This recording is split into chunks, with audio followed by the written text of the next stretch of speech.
ያበል ረፍረፍ ጀግናዬ ዳግማዊ ቴዎድሮስ ጀግናው ማራኪ አስታጥቀን የሚያፈርስ አፎገለው አውሳና ይበል አማራዊ ዝመት ምን እስክትሆን ነው ዝም ያልከው በጭንቀት ጀግናው መረዘር እመየል ታመም ለሞተለሽነ ስቃይ ሻሞኛል አልቻልኩም ማራኔ ፋኖና ሁበል ፋኖ አሁና አውሳና ይበል አያች ኢትዮጵያ ጎጃም ወንደር ጎጃም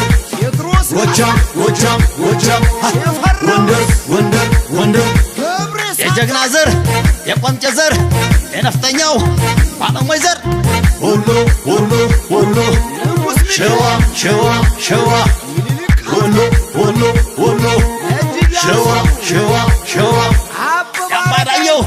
ያባቃኘው የበስለሱ አመለኛው የነዛ ዘር ለጠላቱ የማይተኛው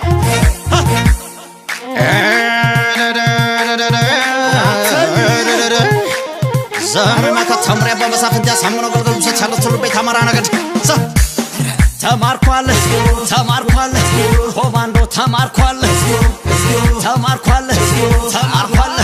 አድማ በታኝ ፈርሷል ተማርኳል ባንዳው ፈርሷል ተማርኳል ሚሊሻውን ፈርሷል ተማርኳል ፋኖ ደረት ነፍቷል የሊቅ የደቂቆ የባላባቱ ልጅ በክብር ይወድቃል ታሪክ መስራት እንጂ ታሪክ ብቻ ጎርፋል ፋኖ ትንታጉ ፋኖ አርበኛው ፋኖ ለብቻው ሰው የአባቱ ልጅ ነኝ ያሳምነው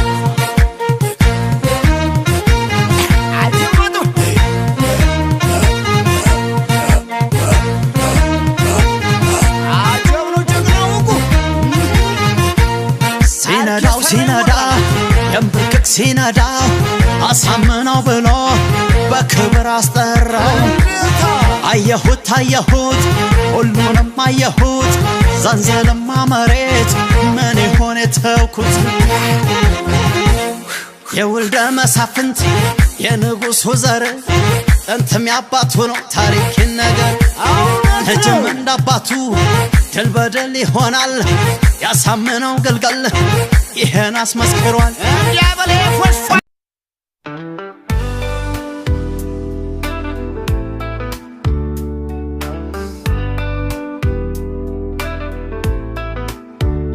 በቆቆም ሞት እንደ አባቶቻችን የፍቅር ቃል ይከበራል በደማችን አልተሸነፈም ይነሳል በእሳት ፋኖ የሀገር ዋናው መሰረት ከባህር እስከ ተራራ ከሜዳ እስከ ገበሬ ድምፃችን ነው የሚያስነሳ ነፃነትን በደመና የአባቶቻችን መንፈስ በደም ተጠብቶ አንድ ቀን የማይሞትም በጸጋ ይኖራል የምድር ልጆች ሆይ ተነሱ ቀኑ ደርሷል በታሪክ ጽሑፍ ሆነን የምንቀርብ ጊዜ ደርሷል የአንድነት እሳት በልባችን ይነሳ ሀገራችንን ለማስጠበቅ በድፍረት እንቁ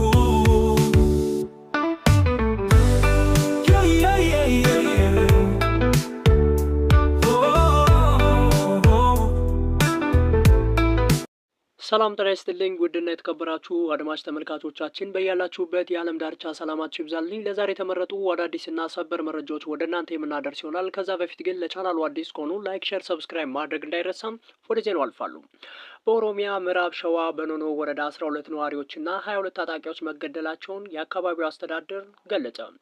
በኦሮሚያ ክልል ምዕራብ ሸዋ ዞን ኖኖ ወረዳ ከጉራጌ ዞን የተነሱ ናቸው የተባሉ ታጣቂዎች በፈጸሙ ጥቃት 12 ሰዎች መገደላቸውንና የጸጥታ ኃይሎች ደግሞ 22 መገደላቸውን ነዋሪዎችና የአካባቢው ባለስልጣን ተናገሩ።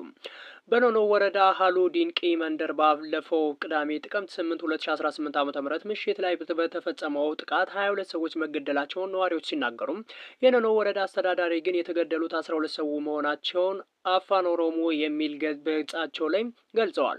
ጥቃቱ ከተፈጸመ በኋላ የመንግስት የጸጥታ ኃይሎች በአካባቢው ተሰማርተው እርምጃ መውሰዳቸውን የገለጹት የኖኖ ወረዳ አስተዳዳሪ አቶ ወንዳፍራሽ ሉሌሳ የተናገሩት ወይም የተገደሉት 22 ሰዎች ናቸው የሚባለው ውሸት ነው። 12 ናቸው የተገደሉት። ከ22 በላይ የተገደሉት ከታጣቂዎች ወገን ነው ብለዋል። ጥቃቱ የተፈጸመበት መንደር ነዋሪዎች ጥቃት ከጉራጌ ዞን ተሻግረው የመጡ በፋኖ ታጣቂዎች ቅዳሜ ምሽት ላይ አሰቃቂ ጥቃት ፈጽመዋል ሲሉም ከሰዋል። ለደህንነታቸው በመስጋት ስማቸው እንዳይጠቀስ የጠየቁት ነዋሪ አፋን ኦሮሞ እንደገለጹት ታጣቂዎች ከጉራጌ ዞን በመነሳት በፈጸሙ ጥቃት ህጻናትን ጨምሮ ንጹሃን ዜጎች ላይ ጥቃት ፈጽመዋል።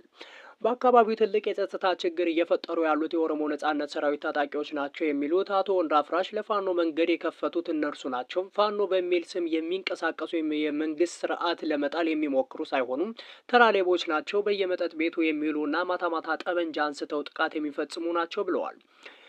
በተመሳሳይ መልኩ ያነጋገርናቸው የአካባቢ ነዋሪዎች ጥቃቱን የፈጸሙት ታጣቂዎች ከኖኖ ወረዳ ተፈናቅለው ወደ ጉራጌ ዞን ሄደው ከሰፈሩ በኋላም መካከል ያሉ ታጣቂዎች ወደ ወረዳው ተመልሰው በመምጣት መሆኑን ተናግረዋል። ከኖኖ ወረዳ ተፈናቅለው ወደ ጉራጌ ዞን የሄዱት ሰዎች የኦሮሞ ነጻነት ጦር የሚፈጽመውን ጥቃት እንዲሁም በአካባቢው አስተዳዳሪ ከመሬት ይዞታ ጋር በተያያዘ የወጣ አዲስ አሰራርና ምክንያት መሆኑን ነዋሪዎች አመላክተዋል። በአካባቢው ከዚህ ቀደምም በሰው ሕይወትና በንብረት ላይ ከባድ ጉዳት ያደረሱ ጥቃቶች በነዋሪዎች ላይ የተፈጸመ ሲሆን የባለፈው ሳምንት ጥቃት 6ኛው መሆኑን አንድ ነዋሪ አስተውለዋል።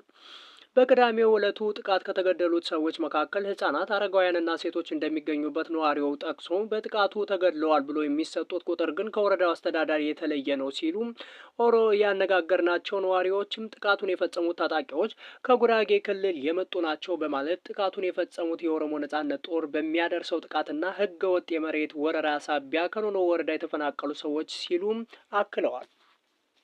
የአካባቢው ሚሊሻዎች ነዋሪዎችን ከጥቃት ለመከላከል ቢሞክሩም አቅማቸው ከታጣቂዎች ጋር ስላልተመጣጠነ ነዋሪዎችን ማዳን እንዳልቻሉ ነዋሪዎቹ ተናግረዋል። የኖኖ ወረዳ አስተዳዳሪ አቶ ወንዳፍራሽ ሉሌሳ እነዚህ ወገኖችን የመንግስት የጸጥታ አካላት የኦሮሞ ነጻነት ሰራዊት ላይ ሲዘምት በሚያገኙበት አጋጣሚ ጥቃት እንደሚፈጽሙ